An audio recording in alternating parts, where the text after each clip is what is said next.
This review might be half a dynasty late, but I also publicly cried about Succession for half an hour, so what does that really say about my care for talking about current pop culture? Be sure to subscribe to see my initial reaction of Infinity War in Infinity Years. Why the fuck did I write it like that? The Tragedy of Macbeth is a 2021 film written and directed by one of the recently separated Coen brothers, and it was kinda good. The best way I can describe this film is by saying I finally understand people's criticisms towards Terrence Malick's films as a series of very pretty images that ironically have no life behind them. I should probably state that I'm not exactly a die-hard Shakespeare lover, which probably means that I should have my mental illness card revoked, but I currently am more hollow than this film, so I don't really care if you did. I enjoyed Denzel Washington's performance for the most part. Frances McDormand was good, but it felt kinda miscast and ego-driven. Like, she is married to Joel Cohen and is a producer on this film. It was very odd, especially when compared to Marion Cotillard's performance in the 2015 version, where she actually felt like a cunning snake in that film. The guy that played Macduff wasn't very good, neither was Lady Macduff. The performances were very flat, but whomsoever played Ross was probably the worst performance. It constantly looked like he was trying to remember his lines.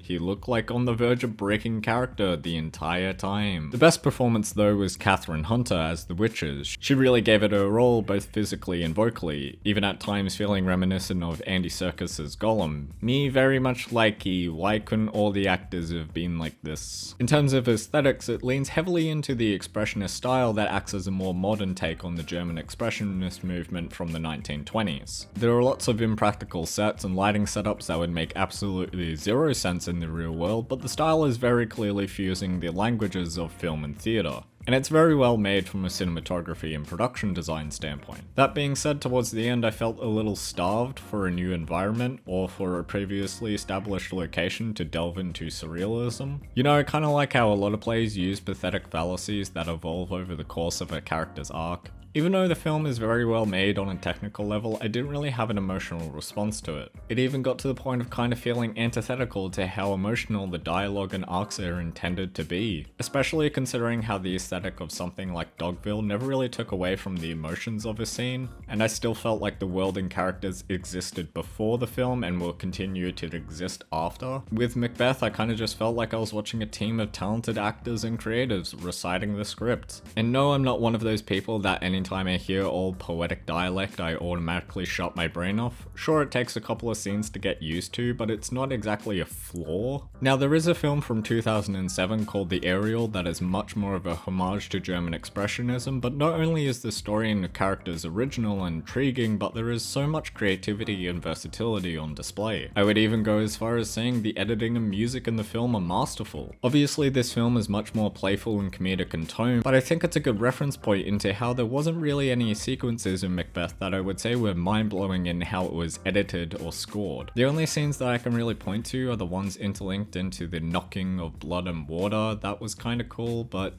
the rest didn't really utilize editing or the score in a creative way. I get that it wouldn't really fit with the style, but something that kind of bugged me was how few extras there were. We are supposed to believe that Macbeth rules over an entire kingdom, but we barely see any common folk or his army. Even the big feast has like 8 people there. It made this story of tyrants, kings, and queens feel even more hollow. Like, oh, there's a massive battle between nations just kind of happening off screen. Yeah, it's just like over there, off in the corner. I get that it's not the focus of the story, but just having some quick shot or insert of the kingdom under siege or something would make the film a lot less claustrophobic and small. Because of this style and how few extras and background stories there are, the world becomes lifeless. I don't feel like this story or its characters exist outside what we are shown. I'm just watching actors. Another thing that I found annoying was how the film really relies on dialogue to communicate ideas and concepts, which yeah, is faithful to the source material, but film is a different medium and you can communicate a lot through montages, the Kuleshov effect, or recurring shot compositions. I know it's bold of me to tell the Coen brother what to do, but the poetic dialogue I've heard a billion times over can only survive on its own for so long. And even though the 2015 adaptation lifted pretty much all of the poetic dialogue, the environment still affected the characters.